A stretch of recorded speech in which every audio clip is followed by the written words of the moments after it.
राज्यों में जहां भी विधानसभा के चुनाव हुए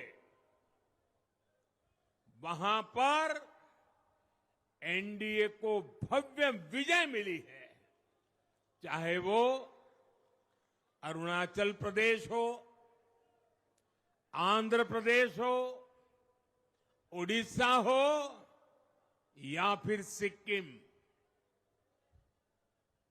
और इन राज्यों में कांग्रेस का सुपड़ा साफ हो गया है।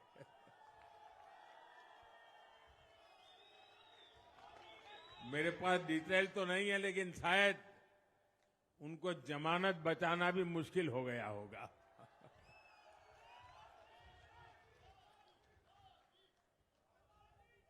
भाजपा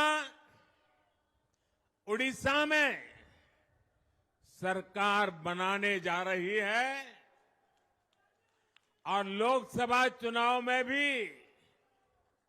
उड़ीसा ने बेहतरीन प्रदर्शन किया है। ये पहली बार होगा जब महाप्रभु जगन्नाथ की धरती पर बीजेपी का मुख्यमंत्री होगा।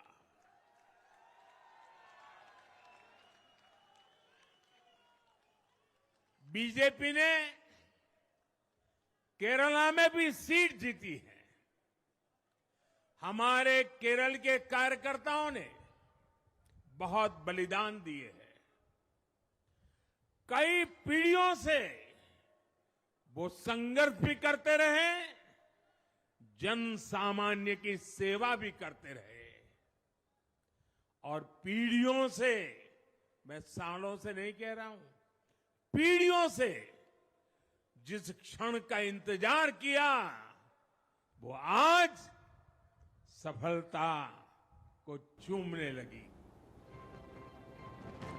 नरेंद्र मोदी ये कह रहे हैं कि जहां भी चुनाव हुए प्रादेशिक, वहां जनता ने कांग्रेस को खारिज किया है। मोटे तौर पर वो इस बात का इशारा दे रहे हैं कि उनकी अगुवाई में एनडीए को जो बहुमत मिला है सरकार बनाने का, जनादेश, वो अगले 5 साल के लिए देश को आगे ले जाने और 2047 में विकसित भारत का सपना पूरा करने के लिए इस्तेमाल करेंगे। चूँकि हमारे पास समय अब इस बुलेटिन को ख़त्म करने के लिए 5 मिनट है, इसलिए मैंने अपने पैनल से छोटे छोटे कमेंट्स लेना चाहूँगा 1-1 मिनट के लिए। यह जनादेश और इस जनादेश के लिए नरेंद्र मोदी के सामने चुनौतियाँ और इंडिया गठबंधन के सामने जो मुश्किलें हैं, इन दोनों के लिहाज से आलोक जी। देखिए, मुझे लगता है कि चुनौती तो यही है कि सरकार बनाकर संसद में, जैसा अभी कहते, प्रतिपक्ष में से भी कुछ लोग कैसे सहमत हो सकते हैं उनको लेना, और जो संकल्प किए हैं उसके कुछ वायदे तत्काल उसकी घोषणाएं करना।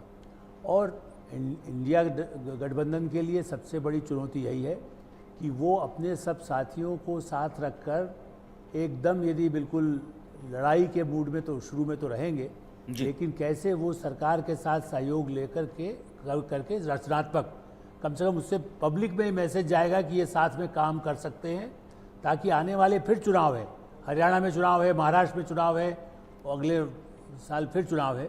इस दृष्टि से मुझे लगता है कि उनकी भी एक परीक्षा तो होगी।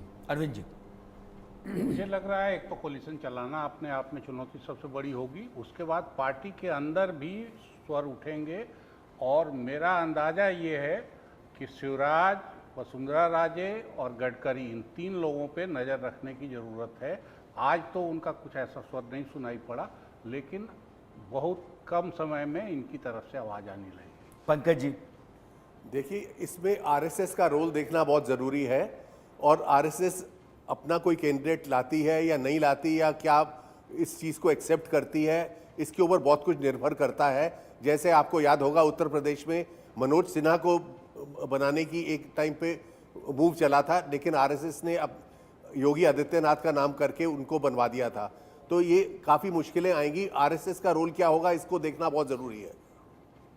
राहुल, देखिए, प्रधानमंत्री मोदी जी के लिए चुनौतियां एक तो जो है कि दलों के साथ सामंजस्य की तो रहेगी ही रहेगी, लेकिन साथ ही एक दूसरी जो सबसे बड़ी चुनौती मैं भी मान रहा हूं कि अगर देखिए राष्ट्रपति भवन से उन्हें बुलावा आ भी जाता है तो जो फ्लोर टेस्ट का मामला होगा, देखिए संसद की कार्रवाई आगे कैसे चलेगी वो तो दूर की चीज़ है, ये फ्लोर टेस्ट भी काफ़ी महत्वपूर्ण होगा, क्योंकि सिंगल लार्जेस्ट पार्टी है, भारतीय जनता पार्टी को निमंत्रण मिलेगा, इसमें कोई शक वाली बात नहीं है। फ्लोर टेस्ट से चुनौतियों का पहाड़ जो है वहाँ पे शुरू हो जाएगा।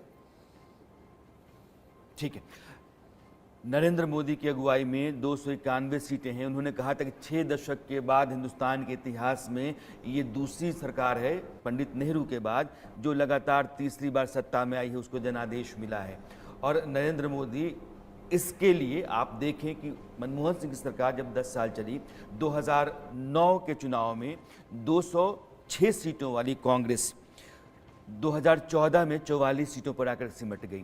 10 साल बाद उसकी हैसियत वहां आकर खड़ा हो गई। नरेंद्र मोदी की अगुवाई में एनडीए जिसने 10 साल की सरकार चलाई है, उसके बाद भी वो बहुमत के साथ खड़ा है। यह नरेंद्र मोदी के नेतृत्व का करिश्मा है, कमाल है, इसको भी आप स्वीकार करेंगे, इसमें भी कोई दो राय नहीं है। नरेंद्र मोदी के सामने अगर चुनौती है तो ये है कि वो अपने साथी दलों को अब यह जो 30-32 सीटों का फासला है गठबंधन के साथ चलने के लिए, इस 30-32 सीटों के फासले को बांट करके सरकार को आगे बढ़ाने के लिए साथी दलों को अपने साथ जोड़े रखने और एक सामंजस्य के साथ सरकार को आगे चलाने और विकसित भारत के अपने सपने को पूरा करने के लिए एक चुनौती नरेंद्र मोदी के सामने, नरेंद्र मोदी के अपने होने के खिलाफ है कि वो जिस तरीके से हम कह रहे हैं कि वो चूंकि बहुमत की सरकार लगातार चलाते रहे हैं, अपने तरीके से चलाते रहे हैं, कभी उन्होंने गठबंधन की सरकार नहीं चलाई है, तो यह उनके लिए एक नया अनुभव होगा, एक नई चुनौती भी।